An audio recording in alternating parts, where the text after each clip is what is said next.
Warning! I'm going to talk about a book, and this video contains spoilers. So if you don't want to get the spoilers, you better click off this video and go read it. I'll wait here. Oh, what's that? You're done? Okay, let's begin. I'm going to talk about Mary Shelley's Frankenstein.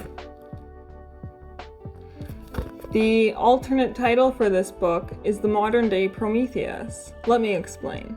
Prometheus was a guy in Greek mythology who took the fire of the gods and gave it to humankind. In a way, this gave life to humans, in the same way that Frankenstein, the doctor, gave life to his monster. I just want to start off by saying that Frankenstein is the name of the doctor and not the monster.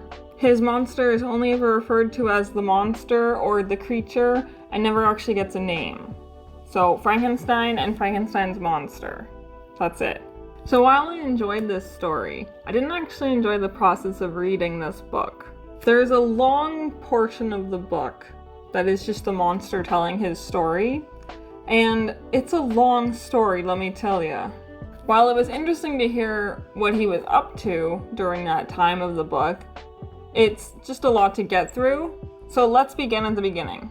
The book opens with a ship in the Arctic, which discovers Frankenstein traveling by dog sled. So Frankenstein gets aboard this ship and starts telling his crazy tale of creating life. So Frankenstein discovered the secret to creating life while he was in university. Then after that, he went grave digging. Yeah, he went grave digging and dug up body parts and he stitched them all together. So like you always see Frankenstein's monster with all the stitches and stuff. I'm pretty sure that that's just comes from the book because he put all the body parts together and then he used a lightning bolt to bring him to life somehow, like to kind of jolt him to life.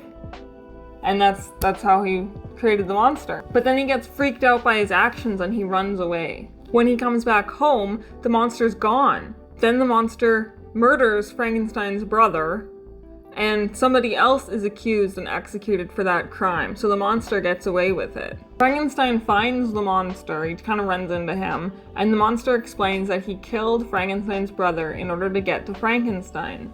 This is the part where he tells his very long story about his adventures as a monster. So like I said, it's good to know the story, because the monster is an eloquent monster and he tells his story, and it's important to know what he was up to, but it's just a long story, you know, it's just long. The monster tells Frankenstein that he wants a companion, so Frankenstein should make him a female so that they can be in love and they can hang out together and not be alone anymore. So Frankenstein initially agrees to this, but then he backs out once he thinks about the two of them procreating and making even more monsters.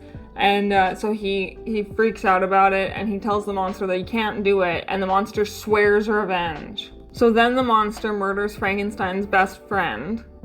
And when Frankenstein gets married a few months later, the monster murders his bride on his wedding night.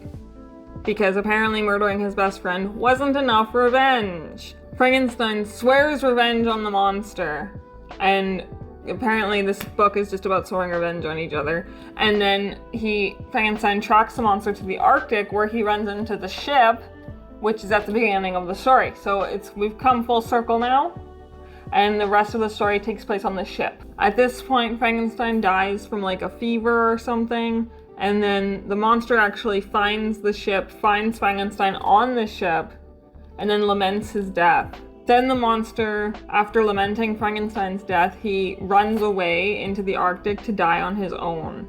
And that's the story. I feel like Frankenstein is one of those books that everybody wants to have read, but not very many people actually read. Because, you know, there are so many movies and other stories based on Frankenstein and Frankenstein's monster, but they're not really accurate usually. The concept of the story is really cool, and Mary Shelley does a good job of fleshing out kind of the Frankensteins and the monsters' personalities, like their characters. So they're fleshed out characters for sure. Apparently this story was born from a night telling ghost stories with Shelley and her friends. So even that's a good story in itself, really. While reading this story, I did feel bad for the monster because it's kind of hard not to. He is the only one of his kind. He's alone in the universe, and he didn't ask to be created. But that's no excuse to go on a murdering spree. There's just no justification for that. I know he's lonely and angry, but I can't justify his murder spree. So it's just a tragedy all around. Oh, and one really cool thing to note is that there's this song by the band Audioslave, which is called Show Me How to Live. And that song, in my professional opinion, is sung from the perspective of Frankenstein's monster. It just fits much too well to not be written about his monster. So go check out the song. It's a cool song with a cool theme. Like, it's just a good song on its own, but it's a good theme as well, so that's kind of a bonus. So if you want to read Frankenstein, just know that it's a slog in a few places, but it's still interesting overall. It's not the easiest read because it's from the 1800s, but I'm glad I read it. It's a good book overall to read. I probably won't read it again, but it was nice to get it under my belt. Thanks for watching!